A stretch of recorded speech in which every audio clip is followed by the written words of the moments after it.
time for the Legend of Zelda The Wind Waker review for the Gamecube. This game is the spiritual sequel to the adult timeline of Ocarina of Time, which means it has a lot to live up to. This game was also a big shock to gamers and Zelda fans alike, but I'll talk about that later. With such a popular prequel to it, could this game live up to the hit N64 game? Story and basics. Let's just answer that by saying yes, in most ways it can live up to it. The story here is something different in the series.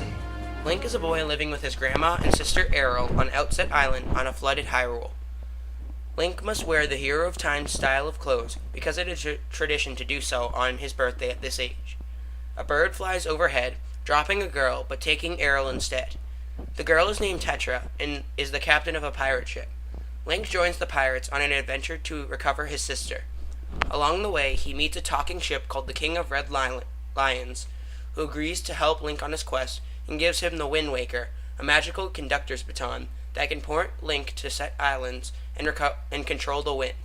This is an interesting story compared to the other games in the series, but personally, I find it a fun, fresh taste into Link's epic saga, so it gets a 4.5 out of 5.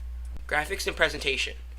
What I was talking about earlier about this game being surprising was the fact that the old ways of realistic graphics were thrown away. Link and his world are now cel-shaded, giving the game a cartoony look to it. Though shocking, fans of the games warmed up to it eventually, and from the start, I loved them. Toon Link is also my favorite fighter on Brawl, but anyways, the dark colors of the past games are mostly overshadowed, ironically, by bright colors. The smoke from bombs now causes blue swirls to appear. The music, for the most part, is also great. Though I like Ocarina's music better, the cartoony look is complemented by the cartoony music. I liked it, but some sound effects were just off to me. When I broke a jar or threw a rock, it sounded like it was happening in the distance, which was weird. But basically, it's really good, so it gets a 4. Controls. The controls, not surprisingly, work almost flawlessly. You move with the analog stick and use basically the same buttons as before. However, now the items are taken from the C buttons and put onto the X, Y, and Z buttons. I thought this control scheme was easy to use as it was basically the same as before, except I found myself hitting the X button way too often when I was trying to hit Z or Y for some reason. Also, I didn't like how when sidling against a wall, the camera would move at an awkward angle, making you switch control stick directions to keep moving. I also didn't like how in first person, like on the grapple hook, you had to move up with down, and vice versa. This was too complicated, but the buttons were responsive, and the layout seems at home, so it gets a 4 out of 5. Gameplay and features. I won't go into too much detail, seeing as I did so in my Ocarina of Time 3D review, but you basically run through around the world, which is now islands, and fight enemies with items you use along the way, and go through dungeons, the same as always. A new feature is sailing from island to island for travel, giving a fresh feel to every new location, and with the big grid of this great sea, you could spend a long time traveling around.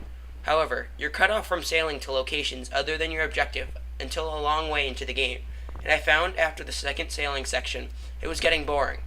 The sea takes way too long to travel across, and only near islands do enemies and rupees appear.